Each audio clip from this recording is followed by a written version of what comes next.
Hi everyone, welcome back to my YouTube channel. ಎಲ್ಲರೂ ಹೇಗಿದ್ದೀರಾ? Brighten and glowing ಸ್ಕಿನ್ಗೆ ಇವತ್ತು ನಾನು ಕ್ವಿಕ್ ಆಗಿ ಒಂದು ಸ್ಕಿನ್ ಕೇರ್ ಪ್ರಾಡಕ್ಟ್ನ ನಿಮಗೆ ತಿಳಿಸ್ಕೊಡ್ತೀನಿ. ಅದು ಯಾವುದು ಅಂದರೆ ವೈಟಮಿನ್ ಸಿ. ಸೊ ಇದ್ರ ಬಗ್ಗೆ ಹೇಳೋದಕ್ಕಿಂತ ಮುಂಚೆ ಇನ್ನು ಯಾರ್ಯಾರು ನನ್ನ ಚಾನಲ್ನ ಸಬ್ಸ್ಕ್ರೈಬ್ ಮಾಡ್ಕೊಂಡಿಲ್ಲ, ಪ್ಲೀಸ್ ಸಬ್ಸ್ಕ್ರೈಬ್ ಮಾಡ್ಕೊಳ್ಳಿ ಆ್ಯಂಡ್ ಇದೇ ಥರ ಸಪೋರ್ಟ್ ಮಾಡ್ತಾ ಇರಿ. ನನ್ನ ವಿಡಿಯೋನ ಕ್ವಿಕ್ ಆಗಿ ಮುಗಿಸೋದ ಅನ್ಕೊಂಡಿದ್ದೀನಿ ಇವತ್ತು, ಸೊ ತುಂಬ ಜಾಸ್ತಿ ಬೇಡ ಅಂತ.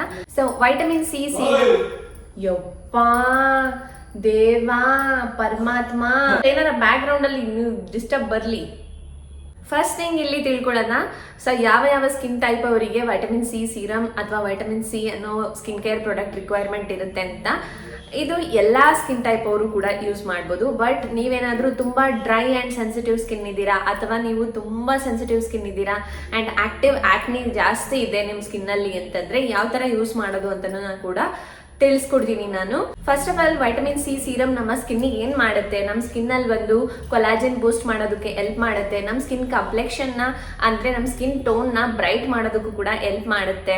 ಆ್ಯಂಡ್ ಆಲ್ಸೋ ನಿಮ್ಗೊಂದು ಗ್ಲೋಯಿಂಗ್ ಸ್ಕಿನ್ ಬೇಕು ಅಂದರೆ ಗ್ಲೋಯಿಂಗ್ ಸ್ಕಿನ್ನ ಬೂಸ್ಟ್ ಮಾಡೋದಕ್ಕೂ ಕೂಡ ಈ ವೈಟಮಿನ್ ಸಿ ಹೆಲ್ಪ್ ಮಾಡುತ್ತೆ. ಕರೆಕ್ಟ್ ವೇಯಲ್ಲಿ ವೈಟಮಿನ್ ಸಿ ಯೂಸ್ ಮಾಡಿದ್ರಿ ಅಂದರೆ it is very beneficial to your skin. Okay, ಅದು ಯಾವ ಥರ ಅನ್ನೋದನ್ನ ನಾನು ತಿಳಿಸ್ಕೊಡ್ತೀನಿ. ವೈಟಮಿನ್ ಸಿ ಸೀರಮ್ನ ಫಸ್ಟ್ ಯಾವ ಥರ ಯೂಸ್ ಮಾಡಬೇಕು ಅನ್ನೋದನ್ನ ತಿಳ್ಕೊಳ್ಳೋದ, ಯಾವ ಸ್ಕಿನ್ ಟೈಪ್ ಅವರು ಯಾವ ತರ ಯೂಸ್ ಮಾಡಬೇಕು ಅಂತ ಕ್ವಿಕ್ ಆಗಿ ತಿಳಿಸ್ಕೊಡ್ತೀನಿ.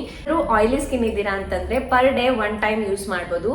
ಅದರಲ್ಲೂ ನೀವು ಮಾರ್ನಿಂಗ್ ರುಟೀನ್ ಅಲ್ಲಿ ಯೂಸ್ ಮಾಡ್ತೀನಿ ಅಂದ್ರೂ ಕೂಡ ತುಂಬಾ ಒಳ್ಳೇದು. ನಿಮ್ಗೆ ಮಾರ್ನಿಂಗ್ ರುಟೀನ್ ಅಲ್ಲಿ ಬೇಡ ಅಂತಂದ್ರೆ ನೈಟ್ ಕೂಡ ಜಸ್ಟ್ ವೈಟಮಿನ್ ಸಿ ಸೀರಮ್ ನ ಯೂಸ್ ಮಾಡಿ ಕೂಡ ಬಿಟ್ಬಿಡ್ಬೋದು. ಒಂದು ಸ್ಕಿನ್ಗೆ ಒಳ್ಳೆ ಟ್ರೀಟ್ ಆಗಿರುತ್ತೆ. ಆಯಿಲಿ ಸ್ಕಿನ್ನೇ ಆಗಲಿ ಯಾವುದೇ ಸ್ಕಿನ್ ಟೈಪೇ ಆಗಲಿ ನೀವು ಸ್ಲೋ ಆಗಿ ಇಂಟ್ರೊಡ್ಯೂಸ್ ಮಾಡಿ ವೈಟಮಿನ್ ಸಿ ಸೀರಮ್ ಬಂದು ಎಲ್ಲ ಸ್ಕಿನ್ ಟೈಪಿಗೂ ಬೇಗ ಅಡ್ಜಸ್ಟ್ ಆಗಲ್ಲ. ಸ್ಕಿನ್ ಇರಿಟೇಷನ್ ಕೂಡ ಜಾಸ್ತಿ ಆಗೋ ಸಾಧ್ಯತೆ ಇದೆ. ಸುಮ್ಮನೆ ಇರಿ ಚೆನ್ನಾಗಿ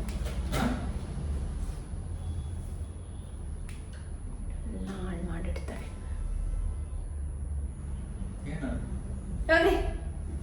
ಕೂಲ್ ಗುಡ್ ಕಲರ್. ಓಕೆ, ಇನ್ನು ಕಾಂಬಿನೇಷನ್ ಸ್ಕಿನ್ ಅವರಿಗೆ ವೈಟಮಿನ್ ಸಿ ಸೀರಮ್ ಯಾವ ಥರ ಯೂಸ್ ಮಾಡೋದು ಸೇಮ್ ನಿಮಗೂ ಕೂಡ ಅಷ್ಟೇ. ನಿಮ್ಮದು oily and dry skin combination ಚಂದನ್ ಪ್ಲೀಸ್ ನಾವೇನಿಗೆ ಕಾಂಬಿನೇಷನ್ ಸ್ಕಿನ್ ಅಂತ ಕರಿತೀವಿ ಅಂದರೆ ನಮಗೆ half of the zone dry ಇರುತ್ತೆ, half of the zone oily ಇರುತ್ತೆ.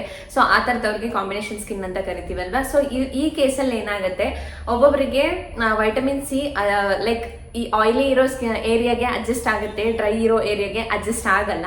ಸೊ ಆ ಥರ ಕೇಸಲ್ಲಿ ಏನು ಮಾಡ್ಬೋದು ನೀವು ಸ್ವಲ್ಪ ಸ್ಕಿನ್ನಲ್ಲಿ ಎಕ್ಸೆಸ್ ಆಯಿಲ್ನ ಕಂಟ್ರೋಲ್ ಮಾಡೋದಕ್ಕೆ ಅಂತಂದರೆ ಯು ಕ್ಯಾನ್ ಅಪ್ಲೈ ಓನ್ಲಿ ಆ ಆಯಿಲಿ ಝೋನಿಗೆ ಮಾತ್ರ ಅಪ್ಲೈ ಮಾಡ್ಬೋದು. ನಿಮ್ಮ ಡ್ರೈ ಸ್ಕಿನ್ ಮೇಲೆ ಏನಾದರೂ ವೈಟಮಿನ್ ಸಿ ಇರಿಟೇಷನ್ ಆಗ್ತಿದೆ ಅಂತಂದರೆ ನೀವು ಫುಲ್ ಫೇಸ್ ಏನು ಅಪ್ಲೈ ಮಾಡೋದು ಬೇಕಾಗಿಲ್ಲ. ನಿಮಗೆ ಆಯಿಲಿ ಸ್ಕಿನ್ ಎಲ್ಲೆಲ್ಲಿದೆ ಲೈಕ್ ಇಲ್ಲಿದ್ರೆ ಇಲ್ಲಿ ಮಾತ್ರ ಅಪ್ಲೈ ಮಾಡಿ, ಅಥವಾ ಚೀಕ್ ಹತ್ರ ನಿಮಗೆ ಆಯಿಲಿ ಸ್ಕಿನ್ ಇದೆ ಅಂತಂದರೆ ಅಲ್ಲಿ ಮಾತ್ರ ಅಪ್ಲೈ ಮಾಡಿ. ಅದು ಎಕ್ಸಸ್ ಆಯಿಲ್ನ ಕೂಡ ಕಂಟ್ರೋಲ್ ಮಾಡೋದಕ್ಕೆ ಹೆಲ್ಪ್ ಮಾಡುತ್ತೆ ವೈಟಮಿನ್ ಸಿ. ಆ್ಯಂಡ್ ಆಲ್ಸೋ ಈ ಸಣ್ಣ ಪಿಂಪಲ್ಸ್ಗಳು ಏನಾದರೂ ಇದ್ದರೆ ಆ್ಯಂಡ್ ಆಲ್ಸೋ ಕಲೆಗಳಿದ್ರೆ ಆ್ಯಂಡ್ ಡಾರ್ಕ್ ಸ್ಪಾಟ್ಸ್ ಇದ್ರೆ ಆ್ಯಂಡ್ ಹೈಪರ್ ಪಿಗ್ಮೆಂಟೇಷನ್ ಇದ್ರೆ and uneven skin tone, discolouration of the skin ಈ ಥರ ಇದ್ರೆ ಅದನ್ನು ಟ್ರೀಟ್ ಮಾಡೋದಕ್ಕೆ ಹೆಲ್ಪ್ ಮಾಡುತ್ತೆ vitamin C. So combination skin ಅವರು ಕೂಡ per day once full face use ಮಾಡ್ಬೋದು. ಬಟ್ ನಿಮಗೆ ಆ ಡ್ರೈ ಸ್ಕಿನ್ ಮೇಲೆ ಏನಾದರೂ ಇರಿಟೇಷನ್ ಆಗ್ತಿದೆ ಅಂದರೆ ನಿಮ್ಮ ಆಯಿಲಿ ಝೋನಿಗೆ ಮಾತ್ರ ನೀವು ವೈಟಮಿನ್ ಸಿನ ಅಪ್ಲೈ ಮಾಡ್ಬೋದು. ಓಕೆ, ಅಷ್ಟೇ ಹೇಳೋದು, ಸ್ಟಾರ್ಟ್ ವಿತ್ ಲೋ ಡೋಸ್ ಮತ್ತೆ ಅಂದರೆ ಕಡಿಮೆ ಕಾನ್ಸಂಟ್ರೇಷನ್ ಇರುವಂಥ ವೈಟಮಿನ್ ಸಿ ಇಂದ ಸ್ಟಾರ್ಟ್ ಮಾಡಿ. And also every day continuous ಆಗಿ ನಿಮ್ಗೆ ಏನಾದರೂ ಅಡ್ಜಸ್ಟ್ ಆಗಕ್ಕೆ ಟೈಮ್ ತಗೊಳ್ತಿದೆ ವೈಟಮಿನ್ ಸಿ ಅಂದರೆ ಎವ್ರಿ ಡೇ ಅಪ್ಲೈ ಮಾಡಕ್ಕೆ ಹೋಗ್ಬಿಡಿ. ಲೈಕ್ ದಿನ ಬಿಟ್ಟು ದಿನ ಅಥವಾ ವೀಕ್ಲಿ 3 ಟೈಮ್ಸ್ ಅಥವಾ 2 ಟೈಮ್ಸ್ ಯೂಸ್ ಮಾಡೋದನ್ನ ಪ್ರಾಕ್ಟೀಸ್ ಮಾಡ್ಕೊಳ್ಳಿ. ಆಮೇಲೆ ನೀವು ಡೈಲಿ ಆ್ಯಡ್ ಮಾಡ್ಕೊಳ್ಳಿ. ಗ್ಲೋ ಮತ್ತು ಬ್ರೈಟರ್ ಸ್ಕಿನ್ನ ಮೇಂಟೈನ್ ಮಾಡೋದಕ್ಕೆ ನಾರ್ಮಲ್ ಸ್ಕಿನ್ ಅವರು ಕೂಡ ವೈಟಮಿನ್ ಸಿ ಯೂಸ್ ಮಾಡ್ಬೋದು. ಬಿಕಾಸ್ ವೈಟಮಿನ್ ಸಿ ಬಂದು ಬೇಸಿಕಲಿ ನಿಮಗೆ ಸ್ಕಿನ್ನಲ್ಲಿರೋ ಸೆಲ್ಸ್ನ ಬೂಸ್ಟ್ ಮಾಡುತ್ತೆ, ಲೈಕ್ ಕೊಲಾಜಿನ್ ಬೂಸ್ಟ್ ಮಾಡುತ್ತೆ. ಓಕೆ, ಅದಕ್ಕೋಸ್ಕರ ವೈಟಮಿನ್ ಸಿ ಬಂದು ಎಲ್ಲ ಸ್ಕಿನ್ ಟೈಪ್ ಅವ್ರು ಯೂಸ್ ಮಾಡ್ಬೋದು. ಬಟ್ ಅಡ್ಜಸ್ಟ್ ಆಗ್ತಿಲ್ಲ ಅಂತಂದರೆ ನೀವು ಸ್ಲೋವಾಗಿ ಇಂಟ್ರಡ್ಯೂಸ್ ಮಾಡಬೇಕಂತ ಹೇಳಿದ್ದೀನಿ. ಡ್ರೈ ಸ್ಕಿನ್, ಇಲ್ಲಿ ಡ್ರೈ ಸ್ಕಿನ್ ಅವರೇ ಸ್ವಲ್ಪ ಕೇರ್ಫುಲ್ ಆಗಿ ವೈಟಮಿನ್ ಸಿ ಸೀರಮ್ನ ಯೂಸ್ ಮಾಡಬೇಕಾಗುತ್ತೆ.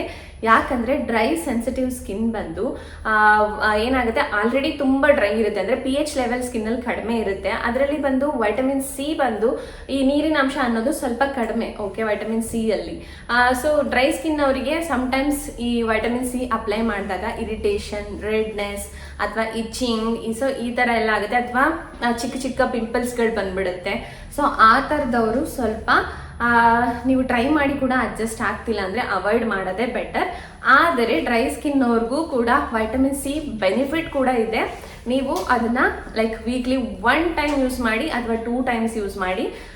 ನಿಮ್ಮ ಕಂಫರ್ಟಬಲ್ ಮಾರ್ನಿಂಗ್ ಯೂಸ್ ಮಾಡ್ತೀರಾ ಅಥವಾ ಈವ್ನಿಂಗ್ ಯೂಸ್ ಮಾಡ್ತೀರಾ ಅಂತ ಯಾವ ಸ್ಕಿನ್ ಟೈಪ್ ಅವರು ಯಾವ ಥರ ವೈಟಮಿನ್ ಸಿ ಸೀರಮ್ನ ಯೂಸ್ ಮಾಡಬೇಕು ಅಂತ ಹೇಳಿದ್ದೀನಿ. ಆ್ಯಂಡ್ ಆಲ್ಸೋ ಈ ಯಾವುದೇ ಸ್ಕಿನ್ ಟೈಪ್ಸ್ ಆಗಲಿ ಯಾವುದೇ ಹೊಸ ಪ್ರಾಡಕ್ಟ್ ತಗೊಂಡಾಗ ಅದರಲ್ಲೂ ಈ ಥರ ಆ್ಯಕ್ಟಿವ್ ಇಂಗ್ರೀಡಿಯೆಂಟ್ಸ್ ಇರೋವಂಥದ್ದು ಯೂಸ್ ಮಾಡ್ತೀರಾ ಅಂತಂದರೆ ಮೊದಲು ಪ್ಯಾಚ್ ಟೆಸ್ಟ್ ಮಾಡಿ. ಆ್ಯಂಡ್ ಯಾವುದೇ ಸ್ಕಿನ್ ಕೇರ್ ಪ್ರಾಡಕ್ಟ್ ಆದರೂ ಪ್ಯಾಚ್ ಟೆಸ್ಟ್ ಮಾಡೋದು ತುಂಬ ಇಂಪಾರ್ಟೆಂಟ್. ಪ್ಯಾಚ್ ಟೆಸ್ಟ್ ಬಂದು ಈ ಕಿವಿ ಹಿಂದೆ ಸ್ವಲ್ಪ ಹಾಕಿ ಚೆಕ್ ಮಾಡ್ಬೋದು, ಅಥವಾ ನಿಮ್ಮ ಕೈಯಲ್ಲಿ ಇರೋ ಸ್ಕಿನ್ನಿಗೆ ಜಸ್ಟ್ ಅಪ್ಲೈ ಮಾಡಿ ಚೆಕ್ ಮಾಡ್ಬೋದು ಈ ಏರಿಯಾಗೆ, ಯಾಕಂದರೆ ಈ ಏರಿಯಾ ಸೆನ್ಸಿಟಿವ್ ಇರುತ್ತಲ್ವಾ. ಸೊ ಅದಕ್ಕೋಸ್ಕರ ಒಟ್ಟಿನಲ್ಲಿ ಪ್ಯಾಚ್ ಟೆಸ್ಟ್ ಮಾಡೋದು ಒಂದು ಸ್ವಲ್ಪ ಬೆಟರ್ ಆಪ್ಷನ್. ಸ್ವಲ್ಪ ಅಲ್ಲ, ಜಾಸ್ತಿನೇ ಬೆಟರ್ ಆಪ್ಷನ್ ಅಂತ ಹೇಳ್ಬೋದು ಎಲ್ಲ ಸ್ಕಿನ್ ಟೈಪ್ ಅವ್ರಿಗೂ. ವೈಟಮಿನ್ ಸಿ ಬೆನಿಫಿಟ್ಸ್ನು ಕೂಡ ತಿಳ್ಕೊಂಡಾಯ್ತು. ಆ್ಯಂಡ್ ಯಾವ್ಯಾವ ಸ್ಕಿನ್ ಟೈಪ್ ಅವ್ರು ಯಾವ ಥರ ಯೂಸ್ ಮಾಡ್ಬೇಕಂತ ತಿಳ್ಕೊಂಡಾಯ್ತು. ನೆಕ್ಸ್ಟ್ ಬಂದು ವೈಟಮಿನ್ ಸಿ ಸೈಡ್ ಎಫೆಕ್ಟ್ಸ್ನ ನೋಡೋದ. ನೀವೇನಾದ್ರೂ ಎಕ್ಸಸ್ ಯೂಸ್ ಮಾಡ್ತೀರಾ ವೈಟಮಿನ್ ಸಿ ಅಂದ್ರೂ ಕೂಡ ಈ ಇರಿಟೇಷನ್ ಅನ್ನೋದು ತುಂಬ ಡ್ರೈ ಆಗೋದು ಸ್ಕಿನ್ನು, ಅಥವಾ ಇಚಿಂಗ್ ಆಗೋದು, ಬರ್ನಿಂಗ್ ಆಗೋದು, ಈ ಥರ ಎಲ್ಲ ಆಗುತ್ತೆ ಎಕ್ಸಸ್ ಯೂಸ್ ಮಾಡಿದ್ರು ಕೂಡ. ಆ್ಯಂಡ್ ಆಲ್ಸೋ ನೀವೇನಾದರೂ ವೈಟಮಿನ್ ಸಿ ಸೀರಮ್ನ ಯೂಸ್ ಮಾಡಿ ಸನ್ಸ್ಕ್ರೀನ್ ಯೂಸ್ ಮಾಡ್ತಿಲ್ಲ ಡೇ ಟೈಮಲ್ಲಿ ಅಂದರೆ ಅವಾಗಲೂ ಕೂಡ ಸ್ಕಿನ್ ಬರ್ನ್ ಆಗೋ ಚಾನ್ಸಸ್ ಇರುತ್ತೆ. ಸನ್ಲೈಟಿಗೆ ಚಿಕ್ಕ ಪುಟ್ಟ ಸೈಡ್ ಎಫೆಕ್ಟ್ಸ್ ಇರುತ್ತೆ. ನಿಮ್ಗೇನಾದರೂ ಅದು ಅಡ್ಜಸ್ಟ್ ಆಗ್ತಿಲ್ಲ, ರೆಡ್ನೆಸ್ ಆಗ್ತಿದೆ ಎಕ್ಸ್ಟ್ರೀಮ್ ಅಂದರೆ ನೀವು ವೈಟಮಿನ್ ಸಿನ ಸ್ಟಾಪ್ ಮಾಡೋದು ತುಂಬ ಒಳ್ಳೆಯದು. ಬಟ್ ವೈಟಮಿನ್ ಸಿ ಒಂದು one of the best skin care product ಅಂತ ಹೇಳ್ಬೋದು ನಿಮಗೆ ಗ್ಲೋಯಿಂಗ್ ಸ್ಕಿನ್ ಬೇಕಂದ್ರೆ. ಯಾಕಂದರೆ ಇದು ನಿಮ್ಮ ಸ್ಕಿನ್ನಲ್ಲಿರೋ ಅಂತ ಅವಾಗಲೇ ಹೇಳಿದ್ದೀನಿ, ಈ discolouration, uneven skin tone, pigmentation, dark spots ಮತ್ತು ಸಣ್ಣ ಸಣ್ಣ ಪಿಂಪಲ್ಸ್ ಇದಕ್ಕೆಲ್ಲ ಹೆಲ್ಪ್ ಮಾಡುತ್ತೆ. ಆ್ಯಕ್ಟಿವ್ ಪಿಂಪಲ್ಸ್ ಇರೋರು ವೈಟಮಿನ್ ಸಿನ ಯೂಸ್ ಮಾಡೋಕ್ಕೆ ಹೋಗಬೇಡಿ ಅಂತಲೇ ನಾನು ಹೇಳ್ತೀನಿ. ಅಷ್ಟು ವೈಟಮಿನ್ ಸಿ ಸೀರಮ್ ನಾನೊಂದಷ್ಟು ವೈಟಮಿನ್ ಸಿ ಸೀರಮ್ ಪ್ರಾಡಕ್ಟ್ನ ಡಿಸ್ಕ್ರಿಪ್ಷನಲ್ಲಿ ಹಾಕಿರ್ತೀನಿ, ಲಿಂಕ್ಗಳು ಹಾಕಿರ್ತೀನಿ ಚೆನ್ನಾಗಿರೋ ಬ್ರ್ಯಾಂಡ್ದು. ಓಕೆ, ನಿಮ್ಗೇನಾದರೂ ಬೇಕಂದರೆ ನೀವು ಲಿಂಕ್ ಥ್ರೂ ಹೋಗಿ ಪರ್ಚೇಸ್ ಮಾಡ್ಬೋದು. ಯಾರಿಗಾದರೂ ವೈಟಮಿನ್ ಸಿ ಸೀರಮ್ ಯಾವ ಥರ ಯೂಸ್ ಮಾಡಬೇಕು, ಯಾವ ಥರ ಸ್ಟಾರ್ಟ್ ಮಾಡಬೇಕು ಅಂತ ಗೊತ್ತಿಲ್ಲ ಅಂತಂದರೆ ಇದು ಒಂದು ಸ್ವಲ್ಪ ಹೆಲ್ಪ್ ಆಗಲಿ ಆ ಥರದವ್ರಿಗೆ ಅನ್ನೋದಕ್ಕೋಸ್ಕರ ಈ ವಿಡಿಯೋ ಮಾಡಿದ್ದೀನಿ. ಆ್ಯಂಡ್ ನಿಮ್ಗೇನಾದರೂ ಈ ವಿಡಿಯೋ ಇಷ್ಟ ಆದರೆ ಲೈಕ್ ಮಾಡಿ ಆ್ಯಂಡ್ ಶೇರ್ ಮಾಡಿ ಆ್ಯಂಡ್ ಕಮೆಂಟ್ ಮಾಡಿ ಆ್ಯಂಡ್ ನನ್ನ ಚಾನಲ್ಗೆ ಕೂಡ ಸಬ್ಸ್ಕ್ರೈಬ್ ಮಾಡ್ಕೊಳ್ಳಿ. ಸೊ ನೆಕ್ಸ್ಟು ಇದೇ ಥರ ಚಿಕ್ಕ ಪುಟ್ಟ ಸ್ಕಿನ್ ಕೇರ್ ವಿಡಿಯೋಸ್ಗಳು ಬರ್ತಿರುತ್ತೆ. ಆ್ಯಂಡ್ ಆಲ್ಸೋ ನನಗೆ ಗೊತ್ತಿರೋ ಅಷ್ಟು ನಾನು ತಿಳಿಸ್ಕೊಡ್ತಿರ್ತೀನಿ. ನಿಮ್ಗೇನಾದರೂ ಡೌಟ್ ಇದ್ದರೆ ಸ್ಕಿನ್ ಕೇರ್ ಪ್ರಾಡಕ್ಟ್ಸಲ್ಲಿ ಅಥವಾ ಸ್ಕಿನ್ ಕೇರಲ್ಲಿ ಜಸ್ಟ್ ಕಮೆಂಟ್ ಮಾಡಿ, ನನಗೆ ಗೊತ್ತಿರೋ ಅಷ್ಟು ನಾನು ತಿಳಿಸ್ಕೊಡ್ತೀನಿ. ಸೊ ಇದಿಷ್ಟು ಹೇಳ್ತಾ one more thing, vitamin C ಸೀರಮ್ನ ಸ್ಕಿನ್ ಮೇಲೆ ಯಾವ ತರ ಅಪ್ಲೈ ಮಾಡೋದು ಅಂದ್ರೆ ಸ್ಕಿನ್ ಕ್ಲೀನ್ ಅಂಡ್ ಡ್ರೈ ಆಗಿರ್ಬೇಕು. ನಿಮ್ಮ ಸ್ಕಿನ್ ಬಂದು ವೆಟ್ ಆಗಿ ಇಟ್ಕೋಬಾರ್ದು, ಅಂದ್ರೆ ಡ್ಯಾಂಪ್ ಸ್ಕಿನ್ ಮೇಲೆ ವಿಟಮಿನ್ ಸಿ ಅಪ್ಲೈ ಮಾಡಬಾರ್ದು. Complete clean and dry skin ಮೇಲೆ ಅಪ್ಲೈ ಮಾಡಬೇಕು. ಯಾಕಂದ್ರೆ ಸೀರಮ್ನ ನೀವೇನಾದ್ರೂ ತೇವಾಂಶ ಇರುವಂತ ಸ್ಕಿನ್ ಮೇಲೆ ಅಪ್ಲೈ ಮಾಡಿದ್ರೆ ಆ pH ಅಂದ್ರೆ ಆ ನೀರಿನಾಂಶ ಜೊತೆ ಈ ವಿಟಮಿನ್ ಸಿ ಸೀರಮ್ ಮಿಕ್ಸ್ ಆಗಿ ಅದರ ಕೆಲಸ ಸ್ವಲ್ಪ ಸ್ಲೋ ಆಗುತ್ತೆ. ಓಕೆ, ಅದರಿಂದ ಸ್ವಲ್ಪ ಕ್ಲೀನ್ ಅಂಡ್ ಡ್ರೈ ಸ್ಕಿನ್ ಮೇಲೆ ನೀವು ವೈಟಮಿನ್ ಸಿ ಸೀರಮ್ನ ಅಪ್ಲೈ ಮಾಡಬೇಕು. ಬಾಯ್ ಬಾಯ್ ಎವ್ರಿವನ್, ಟೇಕ್ ಕೇರ್.